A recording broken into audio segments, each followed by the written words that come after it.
반갑습니다. 인왕산TV 이용정입니다. 오늘은 대통령 후보 출마하신 안상수 의원님 나오셨습니다. 반갑습니다. 네, 안녕하세요. 의원님은 제가 보기에는 가장 경험이 다양하신 정치인이라고 생각하는데 본인이 경험으로서 꼭 얘기해 주고 싶은 얘기 좀 해보시죠.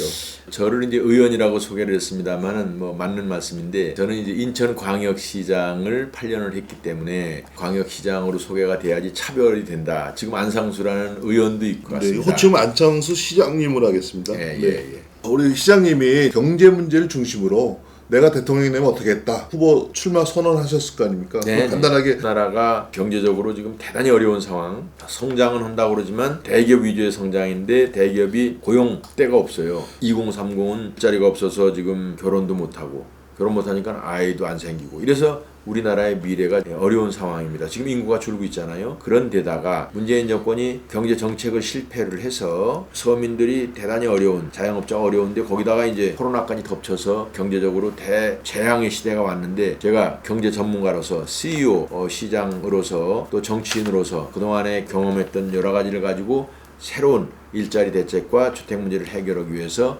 대통령을 출마하게 됐습니다. 저는 1970년대 중반에 그 당시에 벤처라 할 수 있는 무역회사를 창업을 해서 1조 가차원 매출을 올렸었다가 그야말로 맨땅에 헤딩한 거죠. 그때는 단돈 500만 원으로 우리 선배들하고 같이 창업을 해서 텔렉스 한 대 놓고 24시간 일을 했는데, 그 당시에 중동 붐으로 해서 회사가 급격히 커졌고 여러 회사들을 인수를 했었죠. 우리 김우중 대우그룹 회장이 저희 학교 선배이기도 하고 그래서 우리한테 많은 부분 넘겨주기로 했었습니다. 유능한 경영인한테 넘겨줘야 되겠다 해서 그렇게 약속을 했었는데, 그러는 과정에서 일부 대기업들이 우리가 커나가는 거에 대해서 그렇게 좋은 생각을 안 하고 견디지 못했습니다만, 역시 지금 생각해보면 경륜이 있었으면 좋았겠다는 아쉬움이 있는데, 아무튼 저는 거기서 그래도 우리 젊은이들에게 그 당시에 꿈을 심어주었던 그런 역할을 했던 것에 대해서 보람을 느끼고, 지금에까지 나를 있게 한 아주 중요한 원동력 중에 하나가 제세 산업이었다, 이렇게 말씀드릴 수 있습니다. 네. 굉장히 역동적으로 움직였고 우리 젊은이들한테 그 당시에 꿈을 주는 그런 역할을 했던 것이 사실입니다. 네. 제세라는 것이 세상을 제패한다. 그 다음에는 동양선물에 또 사장을 하셨어요. 우리 동양그룹이죠. 증권회사가 있었는데 부장서부터 들어갑니다. 부장, 감사, 부사장 지내고 나서는 동양선물이라는데 동양창업투자라는 데서 대표를 합니다. 그러니까 그룹에서 분사한 거죠. 창업투자도 대표를 하셨군요. 그렇습니다. 그리고 정보통신의 본부장을 하고 이러면서 그 시대에 늘 앞서가는 분야에서 CEO를 하거나 타스크포스를 이끌어서 그룹에 필요한 일들을 해나가고 그랬습니다만, 나중에는 이제 종합조정실 사장, 그래서 최연소 종합조정실 사장이라는 걸 했고, 그 상태에서 이제 YS 대통령이 경제인을 정치권에 수혈을 해야 된다. 경제인 영입 케이스로 신한국당에 들어가서 공천을 받게 됩니다. 그 당시에 사실은 이명박 이라든지 사실은 쌍용그룹의 또 혹은 기아산업의 이런 CEO들이 같이 영입이 됐었는데, 이명박은 성공을 했고 다른 분들은 다 중간에 좀 잘 안 됐어요. 96년인가요? 96년. 저는 이제 지금까지 하면서 인천광역시장을 8년을 했고 국회의원 3선을 하면서 예산결산위원장을 했습니다.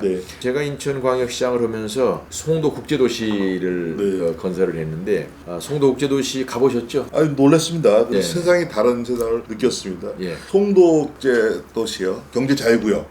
그것이 제가 많이 관찰을 했어요. 왜냐하면 제가 부산 부경대학교에서 진해 경제자유구역이 있기 때문에 여기가 어떻게 성공했는지 좀 더. 송도 경제자유구역은 사실은 안상수의 작품입니다.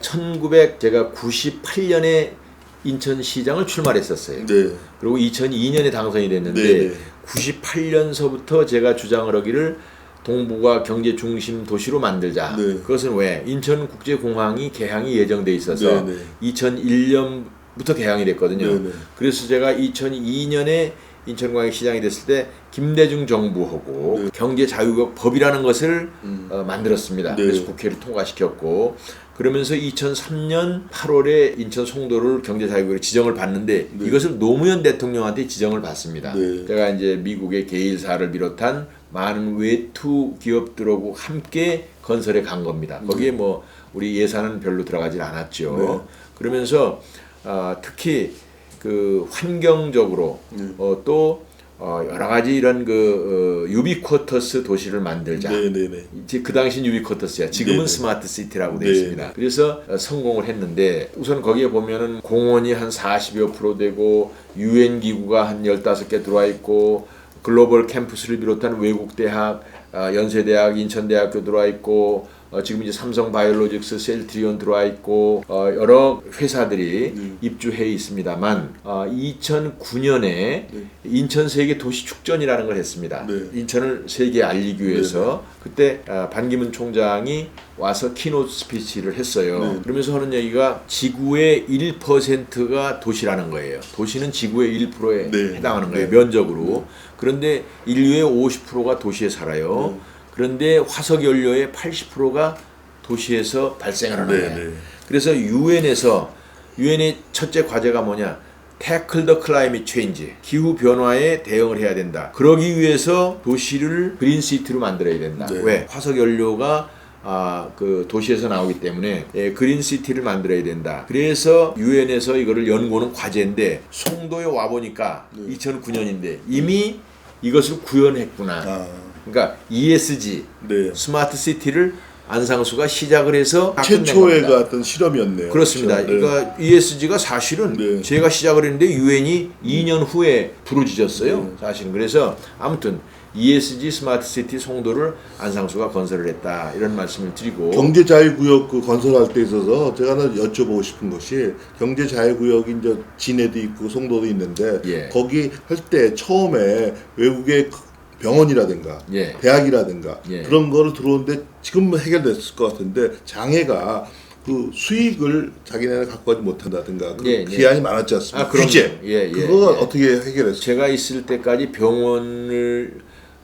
설치하는 것은 성공을 못했습니다. 네네. 사실은 제가 존스 홉킨스, 네네. 존스 홉킨스 병원으로 되게 대학하고 유명하죠. 서울대학병원 그렇습니다. 세계적인 대학입니다. 네네. 서울대학병원하고 조인트해서 송도에다가 건립을 하기로 돼 있었는데 네. 제가 이제 시장을 그만두는 바람에 못했습니다만 그 이후에도 뭐 별로 일 잘하는 사람들이 후임이 되질 않아서 안 됐지만 이제 법적으로는 좀 미비한 게 있었죠. 그 병원을 아직 성공 못한 거죠. 예, 예. 그 저번에 원희룡 씨가 제주도에 중국 병원을 만들려다가 결국 포기했지 않습니까? 그렇죠? 예, 그러니까 그게 제가 보기에는 그 영업병원이라고 그러나 뭐 영리병원이라고 지금은 법적으로 어느 정도 정비가 됐어요. 네네. 그래서 병원만 가지고 수익 모델이 안 나올 수가 있기 때문에 네네. 부속 호텔, 네네. 쇼핑센터, 네네.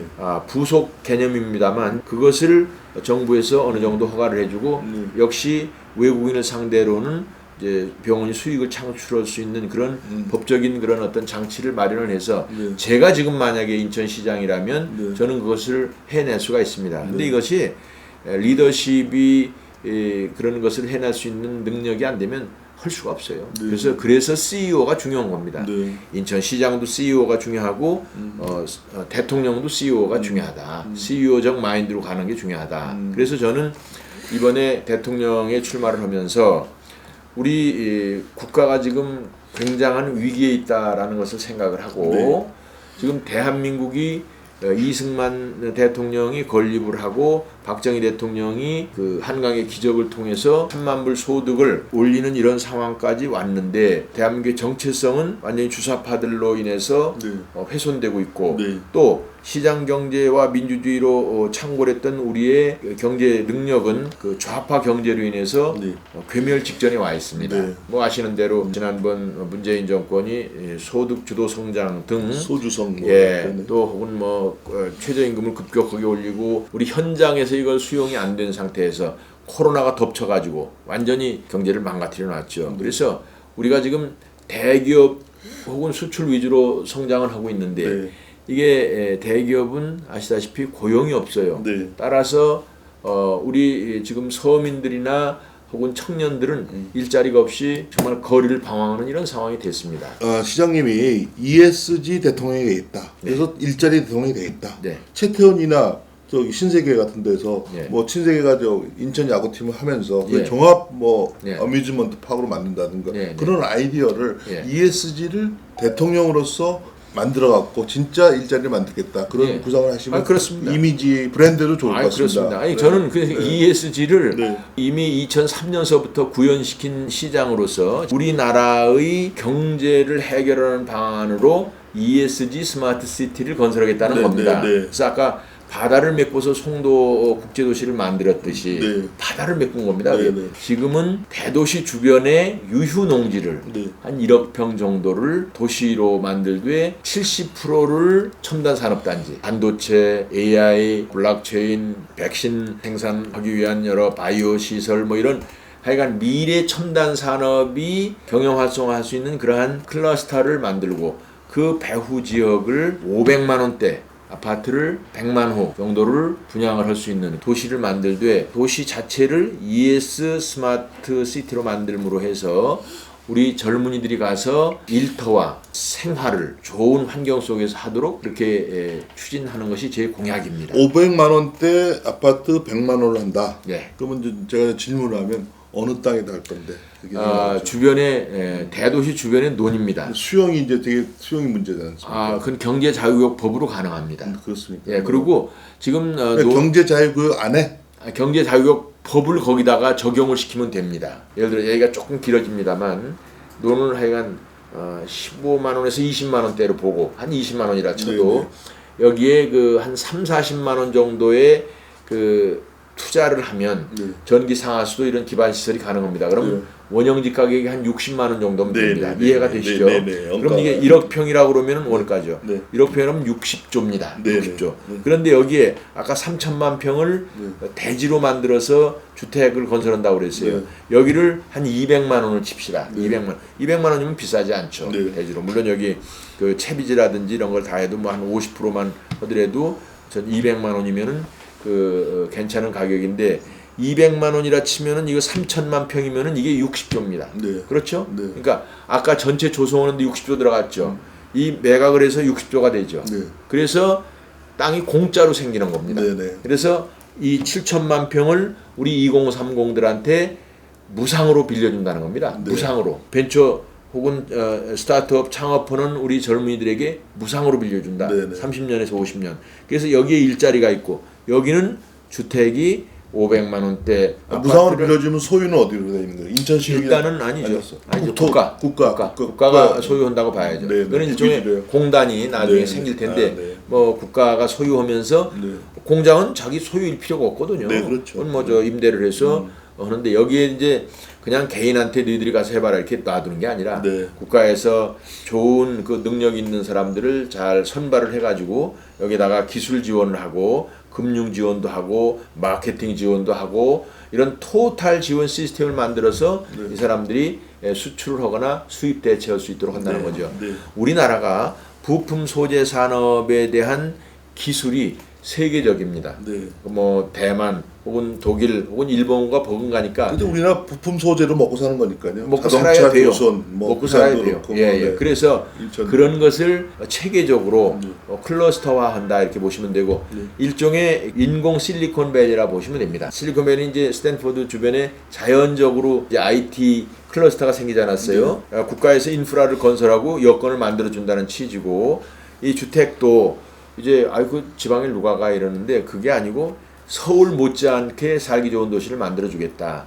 뭐 예를 들자면 서울대학교도 분과해서 보낼 수도 있고 국가에서 하는 사업이니까 그리고 여기 많은 연구소 혹은 뭐 여러 또 레저 체육시설, 문화시설, 의료시설하고 뭐 예를 들자면 뭐 송도처럼 마을 중간에 골프장도 건설해 놓는 거예요. 그러면은 우리 젊은이들이 안 갈 리가 없다. 첨단 일자리가 있고 주거단지가 있고 그래서 ESG 스마트 시티가 되는 상황에서는 젊은이들이 갈 것이다. 그러면 젊은이들이 아까 200만 명 간다고 그러지 않았어요? 지금 시장님이 이제 인공적인 실리콘밸리라는 표현을 했어요. 그러면 판교? 판교는 똑같은 거 아닙니까? 인공눈이 비슷한 거 아닙니까? 판교가 판교는 이제 일부지. 일부가 예, 그렇게 일부. 이제 왜냐면 거기는 이제 네. 실리콘밸리 정도인데 네. 주변에 이제 주택이라든지 이런 게 있으니까 네. 그것만 가도 되는데 네, 주택이 내가 구상하는 것은 그것은 완전히 새로운 도시를 만드는 거야. 네네. 따라서 벤처 단지를 만들고 거기 주변에 네. 아니 거기 연접해서 네. 이제 배후 도시를 건설한다는 네, 거죠. 네. 참고로 네. 1000만 평, 우리 송도가 한 1000만 평쯤 되는데 네. 머리에 그림을 그리자면 네. 1000만 평인데 이런 거를 2배 혹은 3배 되는 것을 한다는 겁니다. 네.